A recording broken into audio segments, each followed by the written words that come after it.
Welcome friends to another Dune video. Today we look at Duncans Gholas. We have one introduced in Dune Messiah, and then we see one also brought in during God Emperor of Dune to serve Leto II. And there are referrals to many in between, and there was an attempt to cover these in the Dune Encyclopaedia, which is what we will draw from today. I focus on a few key examples, as some had very little said about them in the Encyclopedia, so let's get into it. We start with Duncan 11099. Not all Duncans had their memories restored via the memory restoration technique, direct confrontation. One failure was Duncan 11099, or the Duncan arch traitor.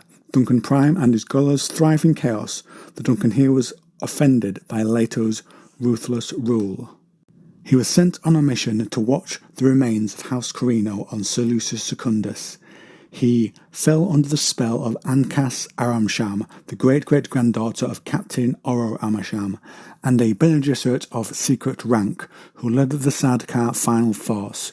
She seduced Duncan and convinced him to remove Leto.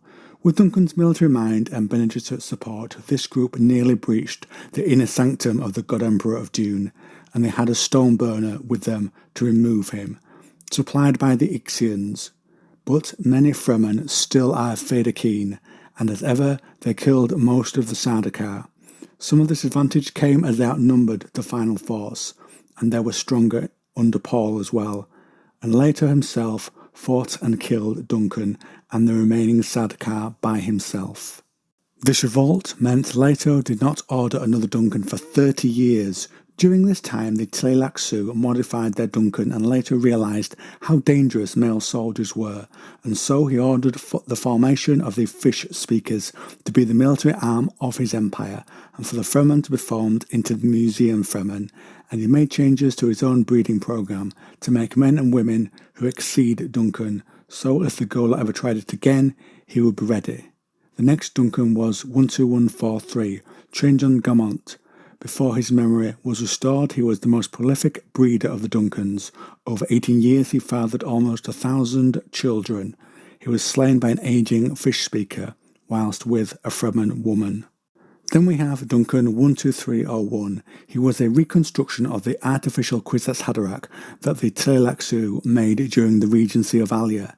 Attending his first Sihanouk, he condemned loyalty and is torn apart by the Fish Speakers.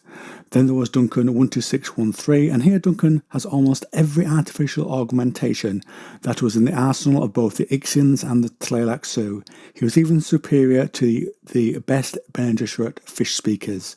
He contributed so much to their training that though he killed cadets during combat, later ignored this, and he died from an allergic reaction to his fourth Sihanouk, a religious festival held in the name of Leto. Next is Duncan 12921. This one had Bene Gesserit training to try and subvert the Fish Speakers. Leto was just amused by this attempt and allowed Duncan to live for 13 years, and he later enjoyed showing how he failed, making him a mockery, parading him in front of his Bene Gesserit trainers. He was in the end assassinated by the Bene Gesserit. Then there is Duncan 13381. He came with a melange addiction. It was the hope of the Tleilaxu and the Spacing Guild that Leto's affections for Duncan would force the hand of the God Emperor into revealing his enormous spice hoard. Responding to a post-hypnotic command, Duncan led the Spacing Guild to this hoard. They were given a brief moment of celebration, then all was slain by the Fish Speakers. So we assume Leto knew all along, and perhaps this amused him as well. Now for our last example is Duncan 13663. He famously made a lasgun attack on Leto and harmed his leg, which we will explain at the end. He is the longest lived of all the Duncans at 66 years. Prior to him, 9 Duncans had suffered a violent death and 19 had passed away from natural causes. Another example is 22 Duncans did not make it through the first contact interview with Leto's Fish Speakers. They must have very high standards. This Duncan was more in line with the original prototype, with the usual loyalty to the Atreides. He was different in one way, however, in that he was monogamous. He married a Fremen Goya and had a family with her, including some children. being with this museum Fremen, he felt useless, and this made him bitter over the years. He was going to be replaced because of his advanced age, and later wanted a Duncan whose genes could be spread amongst his programme. And the Britons drove Duncan to try and attack Leto. He did this with a lasgun and was subsequently killed. So now, friends, I turn things over to you. Did you enjoy the video of the Duncans Gholas? Are there any examples from the Dune Encyclopaedia I missed? Are you a Duncan Ghola? Comment down below.